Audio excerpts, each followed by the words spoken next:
In a bid to bypass steep U.S. tariffs, Indian businesses are turning to Africa as a production hub for exports to the U.S.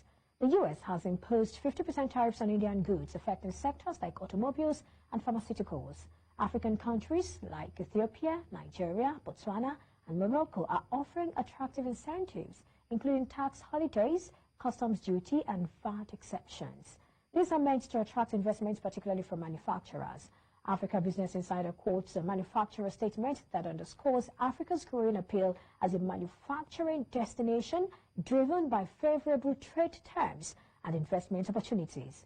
To unpack this, I am joined by Dr. Femi Beshola. He's the President, Association of Small Business Owners of Nigeria, ASBON. Thank you, Doctor, for joining me today. Thank you for having me. All right. I mean, while I was reading that intro, there is a place that talks about, Africa emerging as, that attractive destination. Do you really see it as that? Your voice was breaking. Okay, Dr. Shola, can you hear me now? I was asking what you make of this. Do you think Africa really has, that opportunity to offer to India? Yeah, you're right. You are asking if I agree with you that it is a me. All right.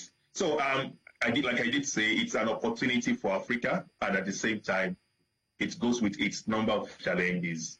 It's a good news that Africa is becoming a global manufacturing hub, and it is being recognized as that. And this would go with a lot of benefit for us. For example, it will bring about job creation, particularly for our teeming young African population. And at the same time, too, it will lead to technology and skill transfers for us. These advanced manufacturing companies will come with a lot of knowledge, a lot of skills, and we believe that it will rub off on our manufacturers here and those in the value chain.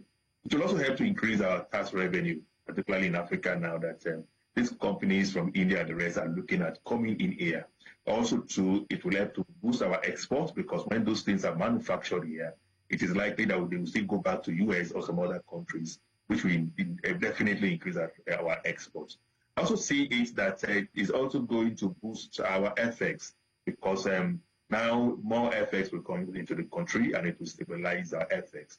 And more importantly, it will improve our industrialization, which is very, very key, at this time. These are some of the benefits, but it also comes with its risk. One of the risks is that it is possible that if we do not tighten our policy, some of these countries, India, may turn us to just a backdoor to the US, such that when tension is, they can begin to return back to their different countries and dump Africa. It will also mean that if we are not careful with our policies, these firms will begin to import all their inputs into Africa, just turn Africa into their assembly plants, and eventually repatriate their profit back to their motherland, which will not be good for us. One of the key things that is attracting them to Africa is cheap labor. They may begin also to see Africa as where they can get cheap labor. And of course, if we do not put the right policies in place, it may lead to child labor exploitation to our people in Africa. And very importantly to me too, it can also lead to overcrowding SMEs. These big firms, these foreign firms that are bigger than those we have locally, can begin to overshadow local small manufacturers, and that will not be good for us. So it means that the government in Africa must ensure that they insist on local content, they insist on technology sharing when these companies come, and they also insist on fair labor standards, and that's what will protect us. It's interesting. I mean, I like what you said, mentioning the exploitation, because it's something we currently see. And I know there are some countries that, I don't want to mention names now, but, once you mention a particular country, there is that cynicism and all of those things. But away from that, you talked about policies and all of those things. But let's talk specifically about Nigeria. Is Nigeria policy ready for this? To some extent, yes, but to a larger extent, no. No, in the sense that when you are bringing in more manufacturing companies, you must have stable power supply. You will agree with me that at the moment, our power is not yet stable enough. We also need to bring about better infrastructure. Our road is not in good position at this point in time. There will also be more activities in the ports. Even at the moment, our ports are congested. A lot of times are wasted in the ports. Our port is not really ready for this.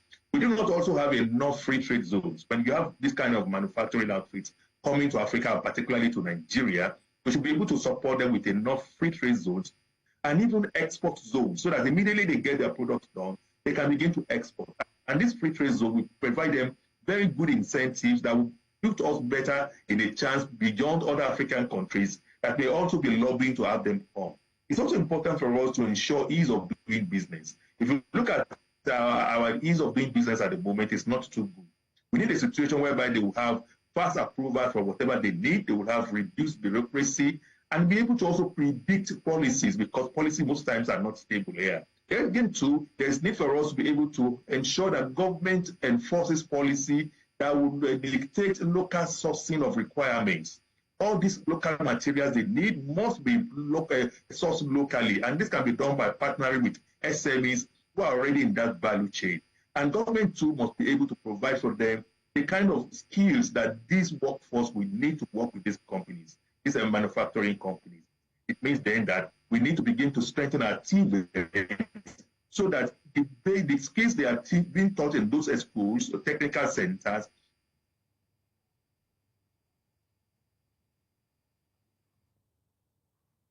Dr. Femi Egbeshel, I guess that's the network playing another one on us. But I think to a very large extent, you've made the point talking about how this is good move, but of course there are other things we need to look at, and that is exploitation. And, you know, some of the things in that regard that the Nigerian government or you know, all the other African countries also have to consider, and all of those things. And on the other hand, we also have other things we need to fix. So thank you so much for coming on the show today.